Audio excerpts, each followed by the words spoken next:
Monsieur le Président de Teréga, vous sortez de cet échange organisé par le comité de prospective de la Creux, cette question du verdissement du gaz et ses usages. Qu'est-ce que vous en avez retenu ?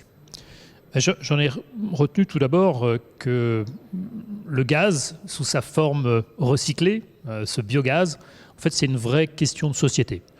C'est pas simplement produire du gaz pour produire du gaz et remplacer du gaz naturel, c'est aussi un élément qui est l'économie circulaire et le fonctionnement de la société demain, en réutilisant les déchets, en utilisant le maximum d'externalités, en faisant vivre notre société sur des bases qui sont des bases différentes de celles qu'on connaît aujourd'hui. On dépasse les silos, production, usage, on a une réflexion globale. Eh bien, en fait, effectivement, ce qui est intéressant, c'est de se dire que les usages sont prépondérants et de se dire à quel usage peuvent répondre ce type de gaz et à partir de quoi on les produit.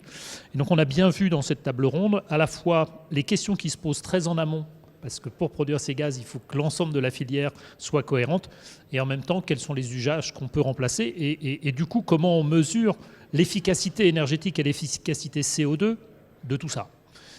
Donc en partant des usages et de la façon dont tout ça est produit, on se repose toutes les questions de façon différente. Et des questions qui doivent être, vous l'avez dit, globales. On a parlé ce matin du verdissement du gaz, donc ses usages. On a parlé d'aménagement du territoire. On a parlé d'une filière de développement économique. On a parlé beaucoup aussi de territoire. Tout cela doit s'inscrire dans une vision territoriale. En fait, nous, l'entreprise, elle s'appelle Teréga. Elle s'appelait TIGF avant. Teréga, c'est Territoire Réseau Gaz. Et quand, il y a 2 ans, on a repensé à la façon de nommer notre entreprise et notre projet d'entreprise, parce qu'on fait forcément les deux ensemble, on a compris que le gaz, il est au cœur des territoires. Alors bien évidemment, on continue d'avoir tous les enjeux nationaux et internationaux, mais en France, pour accompagner la transition énergétique, le gaz, il est au cœur des territoires.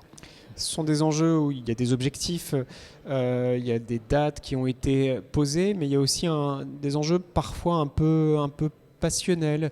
Le comité de prospective de la Creux permet au fond de manière assez sereine de poser des enjeux avec tous les acteurs dont certains ont parfois des intérêts un peu antagonistes. Je crois que ce qui est intéressant dans la façon de travailler de ce comité prospectif, c'est qu'effectivement il confie les sujets à des experts, mais indépendants de ceux qui ont eux-mêmes un certain nombre d'intérêts à court terme dans ces activités-là. Il associe tout le monde et comme l'a dit le président de ce groupe de travail, il a lui-même établi le rapport et bien évidemment c'est une synthèse entre des gens qui peuvent ne pas être complètement contents de ce qui a pu être écrit et autres. Mais au bout du bout, et la table ronde l'a montré, on a aussi une table ronde avec des débats avec la salle et chacun peut s'exprimer. Et chacun repartira certes avec le rapport, mais aussi avec une impression.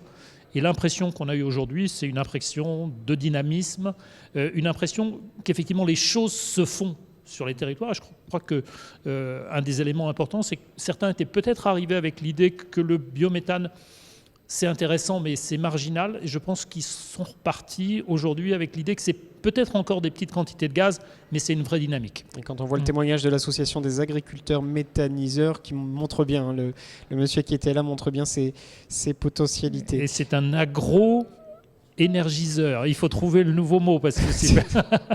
C'est ça. Et toute dernière question. Il y a la volonté aussi, avec ce comité de prospective de la Creux, d'éclairer la décision publique, mais aussi de bouger d'une certaine manière, de secouer les décideurs publics, les inciter à agir, à avancer sur ces questions-là. Je pense que tout éclairage, surtout quand on est dans un monde qui est régulé, qui a plutôt tendance à travailler avec les données du passé, parce qu'on compare les futurs tarifs avec les anciens, etc. C'est extrêmement important d'avoir ces éclairages qui donnent une vision des innovations ou des modifications qui vont s'imposer petit à petit, et puis bien évidemment, du coup, de les faire passer du côté du monde politique, là où le législateur aura aussi un rôle.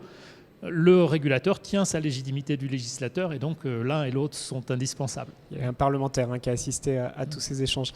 Merci beaucoup, merci pour votre témoignage. Je vous en prie, merci.